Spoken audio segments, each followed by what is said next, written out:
Nikola Tesla died, that this information... Sasquatch, Bigfoot, Snowman, Yeti. Are you familiar with Laurel Canyon? Welcome back, Wi-Fi Wizards. Let's get straight into it. Don't forget to subscribe, like, and let's crack on. Okay, so a lot of you are asking, does the book have anything to say about Bigfoot? This information is coming from Convoluted Universe, Book 1 by Dolores Cannon. And we're looking at Chapter 8, Unexplained Mysteries. So in the last part, we talked about how the Loch Ness Monster got stuck in evolution.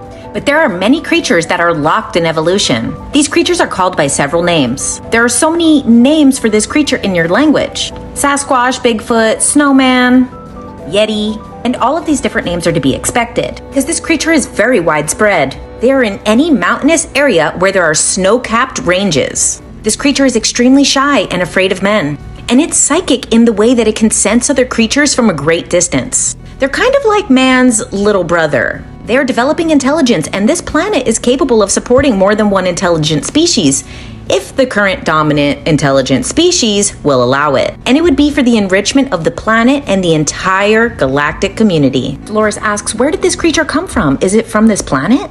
Said yes, that the ancient ones that helped develop the human species were distressed with man's violent tendencies. And they noticed a parallel line of development also had the promise of developing into an intelligent species without the violent traits. So they continued to also develop that species. And when that species, Bigfoot, reaches its full potential, it will be of equal intelligence to man, but in different ways. Did they take longer to develop? No, they just got started later. Okay, now this is very interesting. Bigfoot is part human, DNA study claims. Genetic testing confirms that the legendary Bigfoot is a human relative. Okay, so now let's take a look at this Gaia show, Open Minds, with Regina Meredith. In this episode, she's talking to a Bigfoot expert, and she asks about these DNA samples. And he says that he was personally involved in the gathering of 2 of the samples. Both of these samples came from Navajo reservations, and they also brought a specialist with them to make sure that it would not be contaminated. Okay, so when they looked at these samples, Bigfoot matched on the mitochondrial DNA, but was not a match for nuclear DNA. Now, the mitochondrial DNA is passed down from the mother's line of genetics, where nDNA is coming from both sides of parents. Now, this leads them to believe that Bigfoot is the product of some type of hominid species getting it on with some modern human women. Although many experts believe the reason it has modern human DNA is because the sample was contaminated. However, Oxford University has begun a separate project to confirm these results. And that's not all. It was recently released that the FBI had been doing DNA testing on Bigfoot since the 1950s. The documents say there was no Bigfoot, but what do you think?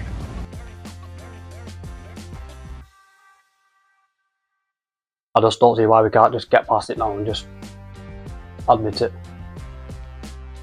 They'll never do it because there's money in the forestry industry and all the conservation shit. They'd have to leave the land for the species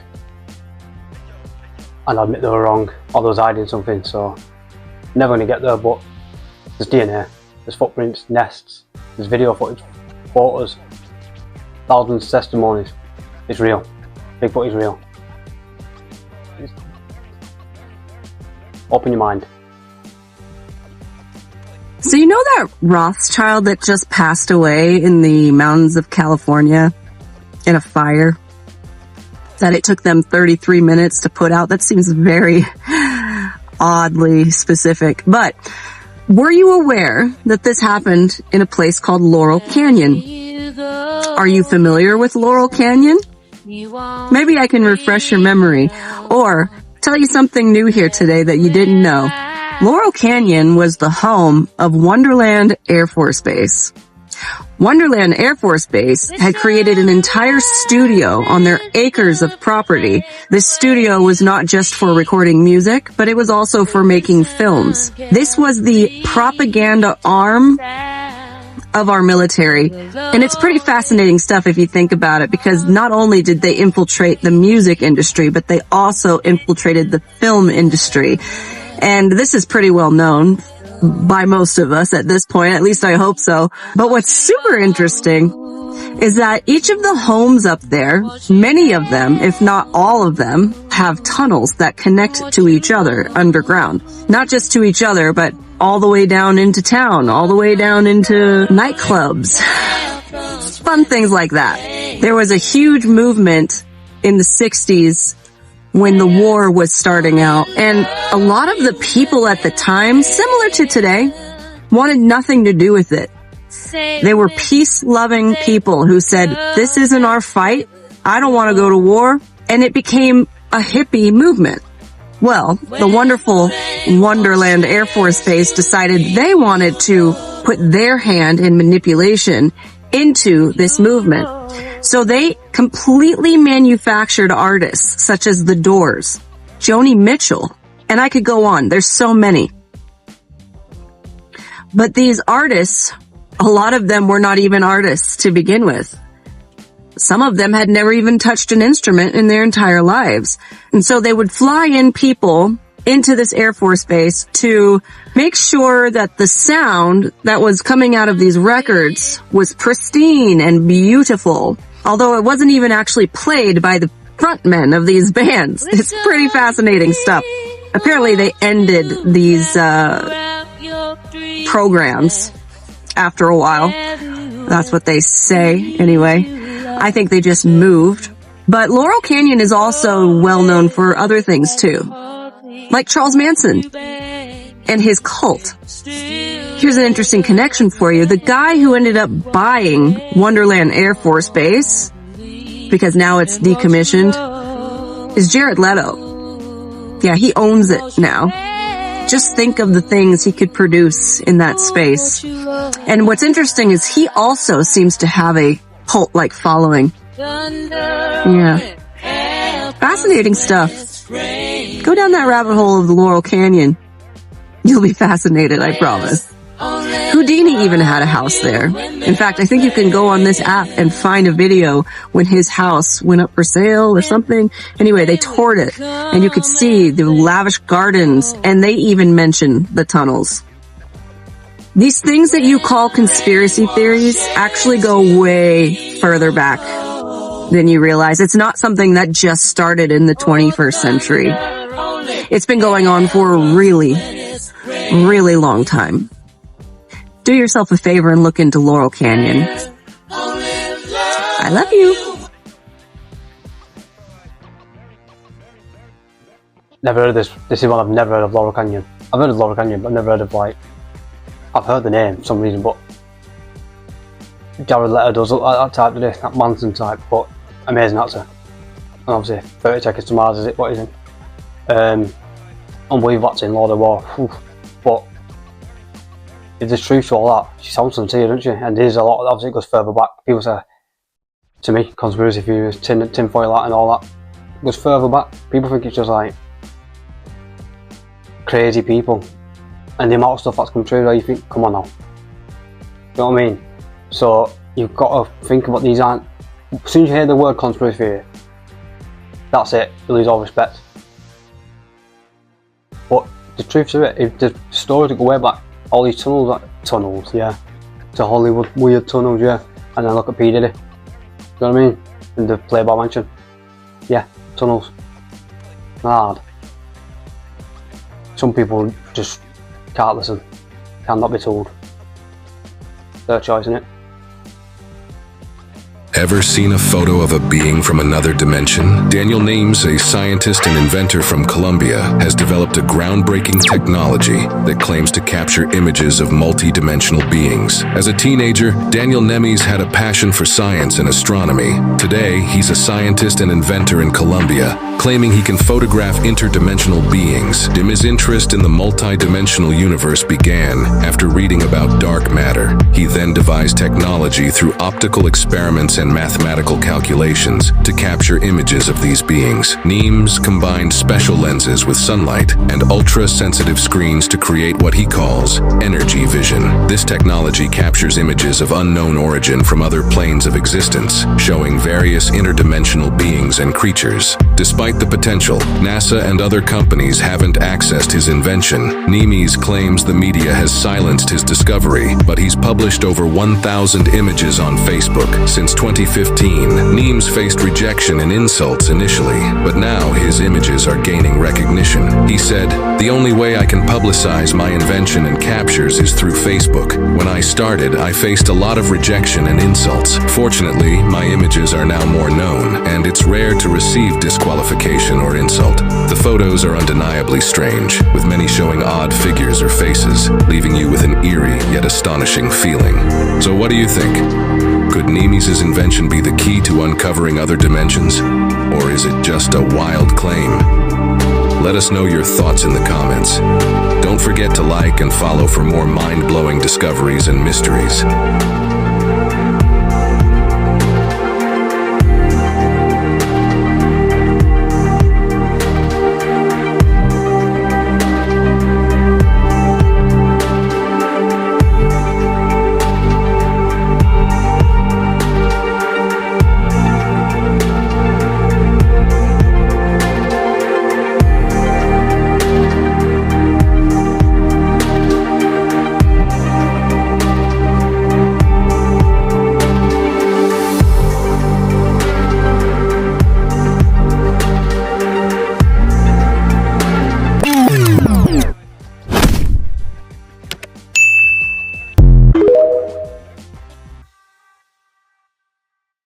Technology, yeah. Seen this one before.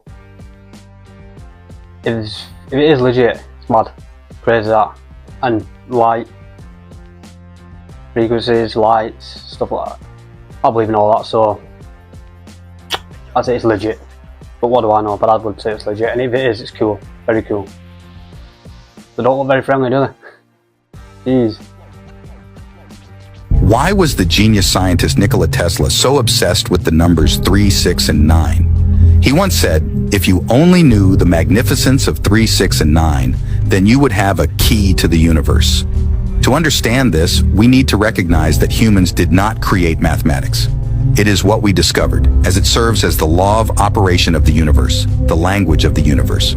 Here's what Tesla discovered. When doubling 1, we get 2. Doubling 2 yields 4. Doubling 4 gives us 8. Then, doubling 8 results in 16. The total of 16 is 7 when summed. Doubling 7 leads to 14, and total of 14 sums up to 5. Then, doubling 5 is 10, which reduces to 1 when added. This pattern continues endlessly without the appearance of the numbers 3, 6, or 9. Interestingly, when doubling 3, we get 6, and when doubling 6, we arrive at 12, whose sum is again 3. These two numbers complement each other. Only 9 is the highest independent number. Tesla said that these three numbers exist in a higher dimension that controls the three-dimensional world we live in. If 3 and 6 are yin and yang, then 9 is a higher entity that governs this whole universe.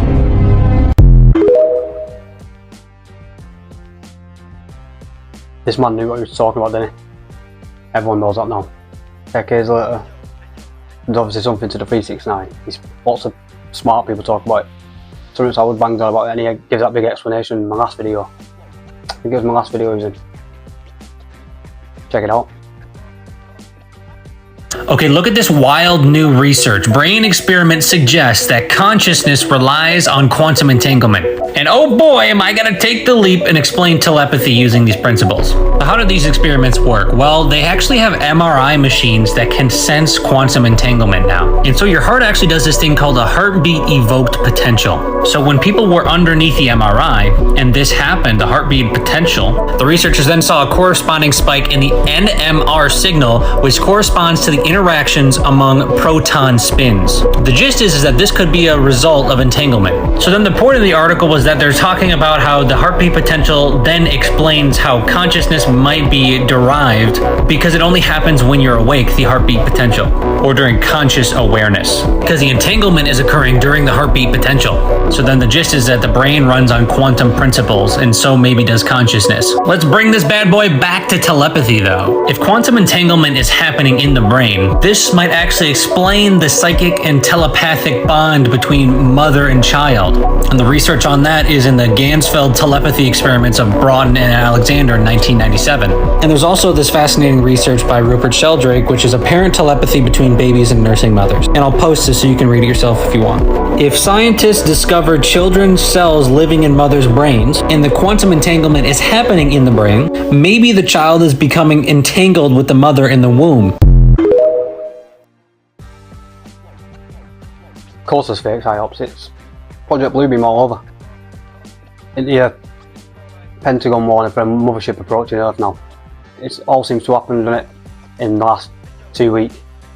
Once they admitted that they're in the ocean, which is, there's no ulterior motive behind that, because they're not just going to admit that. Never do, never have, never will, unless there's an agenda. And I think the agenda is Project Bluebeam. There's so much weird stuff going on, and transparency from people that are normally guarded, keep everything so close to the chest. Something's at afoot. A Bigfoot. Let's find out. Well, sure we'll find out soon enough. Don't be scared, remember. Scaremongering, Project Bluebeam. So everyone needs to stick together and rise up on this one. I think I saw it first, actually. Yes, I saw it first because I said, look, there's somebody coming. I said I thought they were walking the dog. And it stopped. I remember it stopping. Like it could hear us or something. I'm looking around and stuff. And it turned. It stopped, it turned, but I saw the widthness of it, how wide it was as it turned. I'm thinking it's not a person, so I didn't know where to put myself, really. And it just made the sound it made was just, I don't know, it was like a screechy, groany sound that it made. That no, I can't even do it. I can't even do the impression of it. I wouldn't even try. And it just, but you could make out the detail of it. You see the muscle on it. I remember seeing the muscles on its arm, this side. Not much this side, but this side you could see its arm. And as it turned, you could see the bulkiness of it. And just before it made its grunting groan, you could see it breathe in and then exhale it. I'm thinking, oh. Yeah, being a kid at 12 years old, 13, it's a bit too much for me, that. So I went and I didn't want to go back. I was literally talking about this last night, British Bigfoot. I've only ever seen one case of British Bigfoot. I think it was a guy from Sunderland who said he was talking about it, and then I seen like a comment saying the guy said he's seen one in the 80s in Manchester, or just outside Manchester. But this one, to hear that screams, that was sightings from far away. This one's a lot more, and I've never heard of it. That's strange. You never hear of Bigfoot in Britain. It's just like the rarest of the rare cases. Rarer than the Yeti. It's just, I don't know if to believe it or not, but you hear dogman sightings, so it could be. They usually go hand in hand, usually, don't they? I'd love to know. I'd love to know. I'm gonna have to go hunting.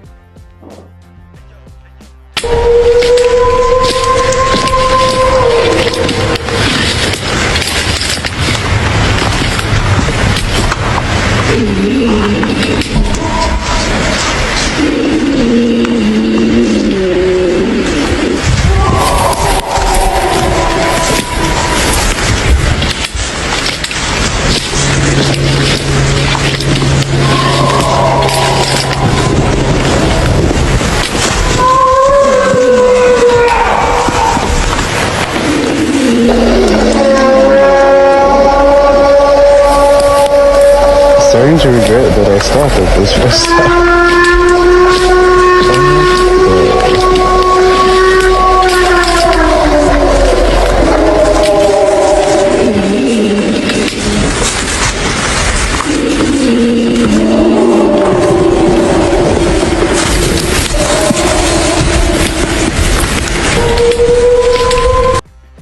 heard of stories where birds are gone. Birds, grizzly birds, gone. Scared for their lives. Never seen them in packs. Birds don't go in packs, do they? Look at that. Look at that. Tell me that's not something that they must be.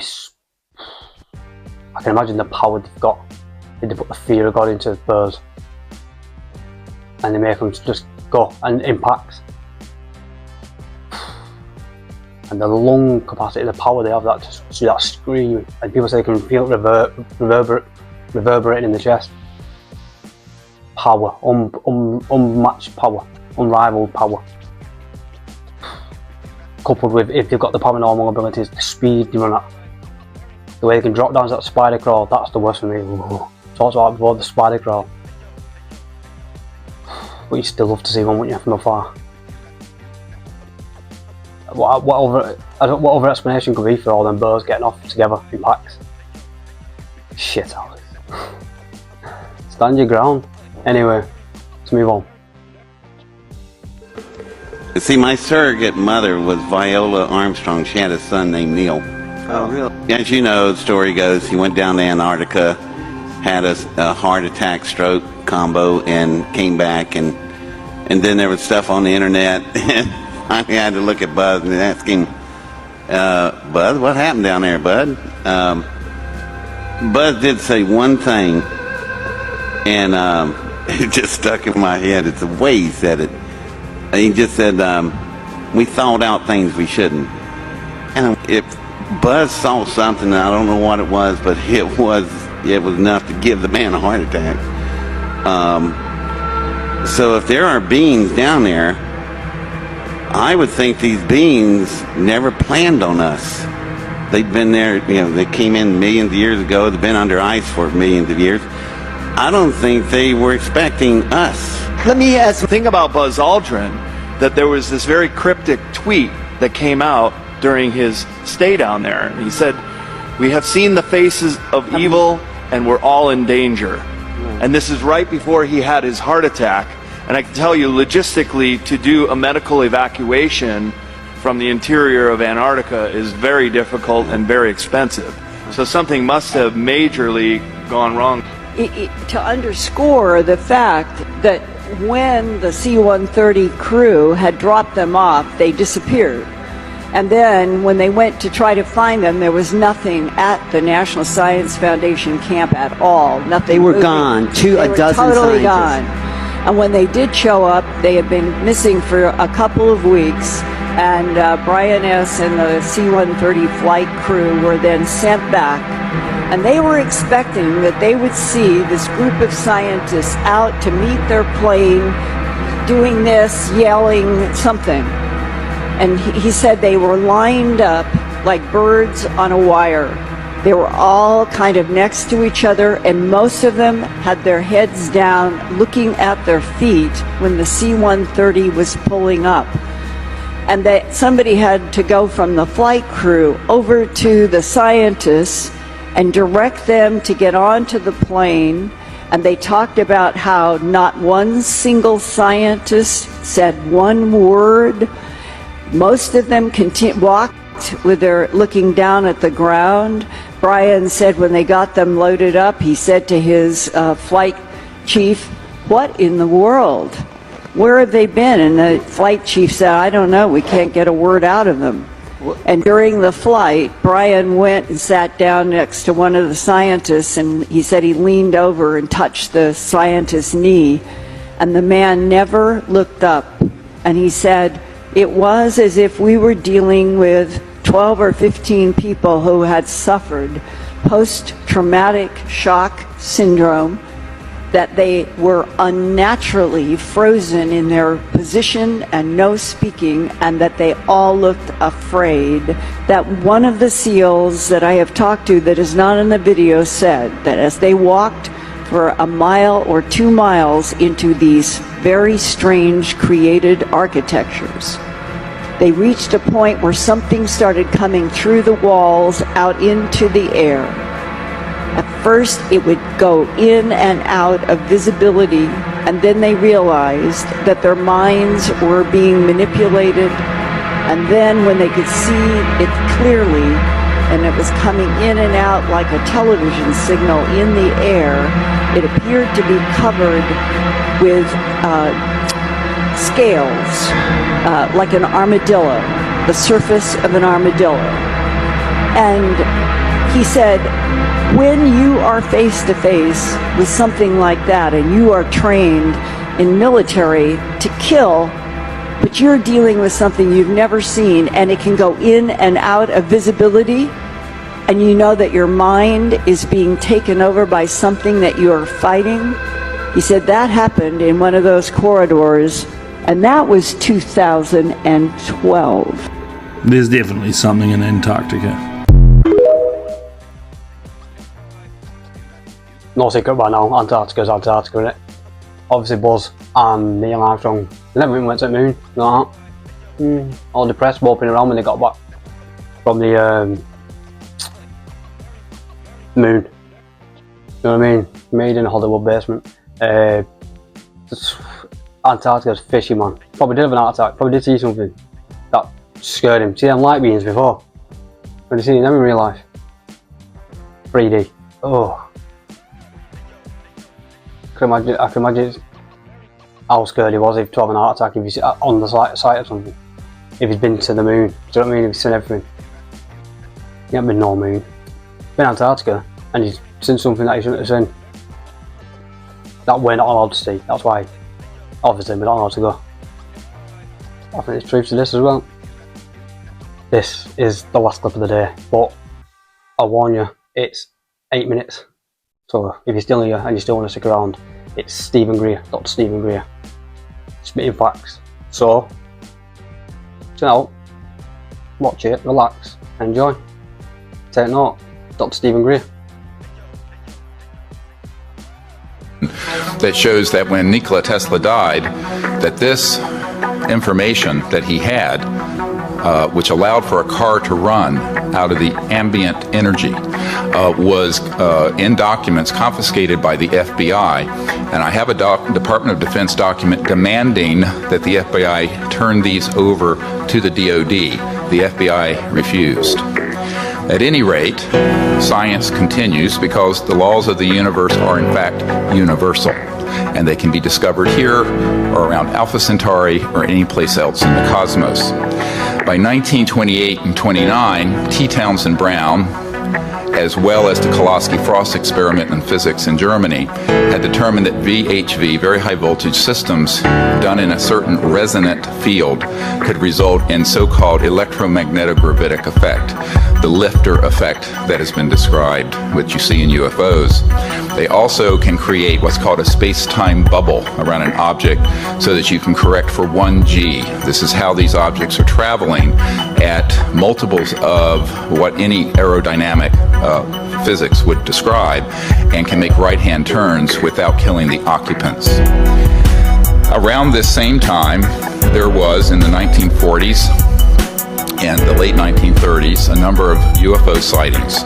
This included the so-called Foo Fighters. Yes, it's a famous rock group.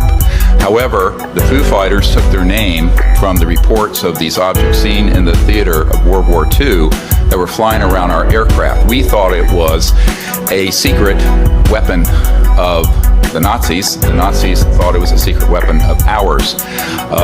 There was Jimmy Doolittle, the famous general. His nephew is a dear friend of mine, and he has testified that General Doolittle was sent by FDR over to the European theater in World War II, investigated the Foo Fighters, and came back and told Roosevelt, and I quote, "They are interplanetary vehicles." So by then, there began a classified program, and which was augmented further by events, as mentioned, in 1941, and then, of course, the famous Roswell event. Those events led to, as Philip Corso describes, a reverse engineering program. As you all know from the famous Wilbur Smith document of 1951 from Canada, it talks about that flying saucers exist, but there's a high-level team headed up by Dr. Vannevar Bush that is studying the, quote, modus operandi of these vehicles. These were the most brilliant scientists, Edward Teller, Oppenheimer and others, Herman Oberth, amongst others, who were in this team studying how extraterrestrial vehicles move. In October of 1954, a key date I want the committee to remember, we have actionable intelligence from someone who has worked in the National Security Agency and has been in the vault. All of this went deep black because they figured out at that point gravity control. So since 1954, October of that year, we have not needed rockets, jets, internal combustion engines, and surface roadways between cities. I say this with authority that this is the case. Eventually, these breakthroughs in human discovery were complemented by the study of the extraterrestrial material that were retrieved from these events. And contrary to most people's thoughts, the Roswell event was actually a downing of an extraterrestrial vehicle by an electromagnetic system that was hidden in a radar dome that was switched on. And this is in an FBI document that I can provide for the committee and is on the flash drive given to the Congress. The result ultimately was that there were transdimensional physics that began to be studied that deal with the nexus between electromagnetism, energy generation, anti-gravity, and consciousness. And we have discovered that there is a nexus and that, in fact, there are electromagnetic systems that have been developed that can interface directly with what we call coherent thought, the same way that you can interface with a system with lasers, which is coherent light, where you sync up all the wavelengths. Ultimately, these breakthroughs were paralleled with amazing developments in the biological sciences and the experimentation with cloning. And this began many years earlier than was reported from Dolly the sheep in Scotland. This goes a little beyond, I think, what this committee wants to look into. However, you need to understand that the technologies that we have, and we were discussing, are not theoretical. We have actionable intelligence that any committee in Congress or executive action can find regarding current operations. And I just want to go through a list of them very quickly of these facilities and corporations for which we have witnesses who can be subpoenaed by the committees of the Congress.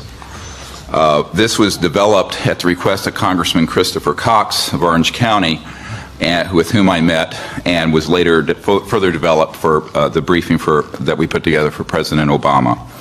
These facilities are the Edwards Air Force Base and subsections where at the dry lake bed where the Lockheed Skunk Works operations, Haystack Butte, China Lakes, George Air Force Base, and the closed Norton Air Force Base, where an anti-gravity device, so-called alien reproduction vehicle, for which we have the schematics, was seen by Frank Carlucci and others on our witness team.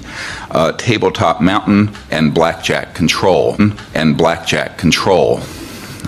aerospace facilities there are the Northrop Anthill Facility, Tejon Ranch, the McDonnell Douglas Llano Plant, Lockheed Martin Hellendale Plant, and the Phillips Lab. At the Nellis Air Force Facility, so-called Area 51, no one calls it that. There's S4 and S12, Pahut Mesa, Groom Lake, and a number of sub-facilities.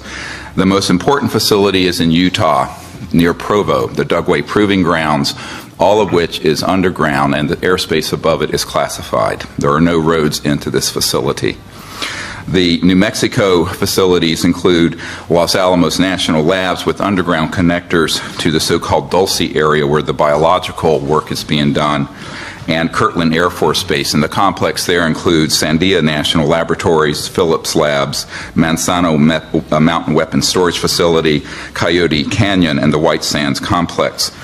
In Arizona, near Fort Huachuca, which is Army Intelligence Headquarters, there is a UGB underground base where one of our witnesses, who will testify, worked on 9 separate extraterrestrial vehicles that had been down through advanced electromagnetic pulse weapons, and there are several different species of extraterrestrial biologicals stored at that facility.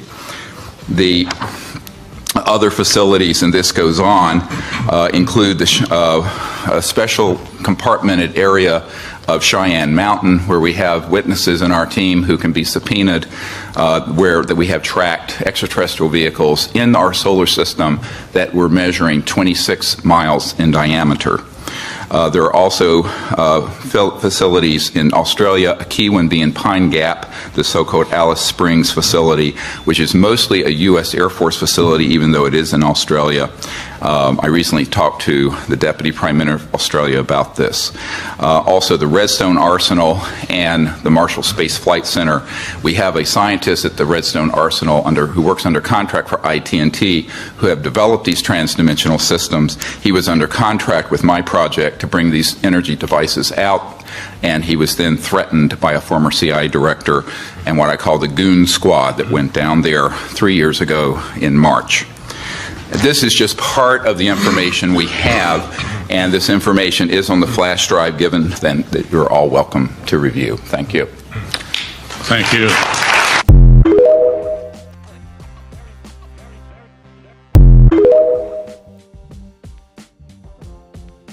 It's been a pleasure, thanks again for joining me. If you stuck around to the end, thank you. See you in the next one. Ciao, ciao.